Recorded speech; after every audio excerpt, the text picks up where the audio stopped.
te whaatalofa tuai i le ainga o le whaatuatua. Whaaftai le anga le lei ma le alofa o le atua o te maila o tau soifua maso mātou ola i le nei tai au fou. O mawhai o tātou ala whai mai whangunga na le nei tai au. Ia vi ia ma whaaftai le atua i le nei tai au. Whaatalofa whaapitosi o tātou te itai. Sunga ia pasta Wilpapu ma le whaletua ma le no whaalo. Le ngata fo i leo le komiti. Te itai mta ngā luenga i fia o ngā luenga Samoa Sfitu tutotas. Ia e o lava i a inga te itasi o ngā luenga. Ia whaamalo le tau, whaamalo le ono sai ngā luenga le atua. Vi ia le atua. Le ia la leo tātou sota ia i le aso ma le aso. E ala ia nā fionga. Whaatalofa tufo i paanga. Wo mai masani e meisi o ainga. O lo mawhaina maua le nei awa noa e fia ai. Tātou te mafuta. E ala i le afionga pa ia le atua. Whaatalofa nei o tātou tua a, ta mātua au sina o le tātou ngā luenga i tawhae fia. I aile whaamanuianga le atua. O tātou toe maua le nei tai au fou, ma le nei aso fou, le aso sifu ma le wha. O mati, luafe lua sifu ma le tasi. Ia whaamanuia le atua i le nei tai au. I lau whaafonga. Ma la umlo whaaloalo le au saunia le tātou talo.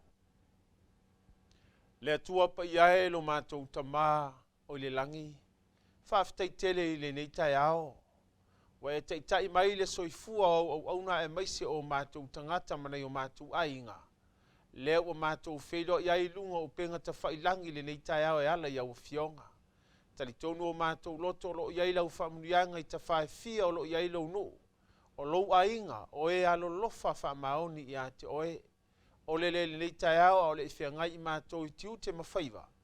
Ia e whamnuia i o lātou whingalo mo mātou loto le nei tai au e ala. I au a fionga fola flaina le nei tai au. Whamnuia mai lau au auna. A bea o se mea whai ngā luenga i au au. E whaaleuina lau whingalo le nei tai au. I lau lava suafa Jesu o mātou o le mbala au tuai nei. Amene. O le autua le nei masina. O le ola salamo. O le ola salamo. O le tātou leo tai au. A le autua le nei vai aso. Whai mai o le angasala o le pepelo. A le mau. Le awhionga pa ia ua maua mai ai se mau mo i tātou le nei tai au. Maua mai lea i le tusi o Roma lona mata upu muamua. A lona whai upu e lua se furuma le lima. O le au whai tawina mo i tātou le nei tai au. O i lātou ia o e ua whasuiai le upu moni i le atua ma le upu pepelo. O lātou mātata u fo'o ma au auna i mea na whaia. A ua tuua o ia nā na whaia. O ia o le vi ia e whavavau. Amene. O le autula o le nei tai au. Roma le au lona mata upu mua o lona whai upu e luas fulmalima. Mai le autu o le nei tai au. Aua le talitonu i upu pepelo. Aua le talitonu i upu pepelo. O le whamtalanga lea le apostolo Paulo. O lana tusi lea e avatu i le aupa ia o i Roma. Na fia maua le apostolo se ava noa e launga ina e ia ma fola ina e ia le afionga pa ia le atua. Ai peita ia le i maua. O le mana ongo le apostolo ina i mawhai o na whewha mawhanawhanai. E ala i le afionga pa ia po le tala le lei ia Jesu. Na liu ma toe soifua mai. Ua iai so tātou whamoe moe. Ai whai mai e iai i lātou oe le talitonu i le tala le lei. Po le tala le lei o le malo le atua. Le whai mai ai sea. So se tangata e whai ngata na talitonu. E whai ngata foi o na iai loa le fina ngalo le atua. Pe whai ngata o na soifua i se o langa talitonu po se o langa whaatua tua. Mafuanga lea o whai mai le fionga pa ia le atua. A wā ua whaalia mai ai le ami o tonu le atua i le whaatua tua. Ina ia whaatua tua ai. E pei ona tusia. E ola le tangata ami o tonu. I le whaatua tua. A ua whaalia mai ai foi. le toa sa o le atua i e whaale matatau. Wala tau loa le atua. Ai whai mai wala tau le vivi atu i a te ia. Wala tau le ana atu i a te ia. Ai sea, whai mai whamtalanga le awhionga pa ia le atua, e tumu i masalo salonga. E tumu i le whaafia popoto. Lono winga o le mele o le masalo salo. Ai whai tautus pa ia tusio a le apostolo Iakopo. Whai mai awalava ne i manatu le tangata masalo salo. Na te maua se me tasi mai le atua. Aisea o le masalo salo lea, ua whainga tai tangata ia, o na lātou taritonu i le upua le atua. Mua e wha le matau. E masalo salo. E wha fia popoto.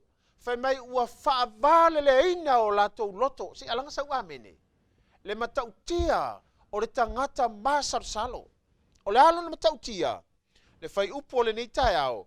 Whai mai o i lātou ia oe, ua fesu ia i le upu moni i le tua, i le upu pepelo. Ua whai launga, ua lātou suia le upu moni i le tua, i le upu pepelo. Whai ngō fiel whi au mo oe maha ule nei tai au. Ai wa ai le soifuanga le u tātou wolai, tātou te taritonu uma. Whai mai le upu le tūspa ia e manatua le aso sapati e te whapa iaina. Ono aso e te ngalue ai. Whai ai au ngalue ngā uma alaso fitu. O le sapati lea ia Yehova lo watua. Aisea, leanga o le sapati o le maa whamanatu o le fofoanga. A le atua soifua, ai au na ponei. Watu ua e tangata le sapati, po le whailonga le atua. Ai whai mai ua lātou taritonu le upo pepelo. O le ura iaso po o lona sa. Le mafuanga le whai mai ua lātou suia. Le upu moni po le upo le atua po le memoni. I le upu pepelo. E le ngatai le whai mai a, ua lātou auna. I mena whaia. A ua tu ua le nana whaia. Mai tau mai le usoe le nei tai au ma le ainga o le atua. Le mafuanga leo le fe awa angelu e totoru. Le fe awa le angelu mua. Fai mai le. Wharinga su whaalo na whai upe fitu. Fai mai ia e matau i le atua. Ma ana ia na polo inga.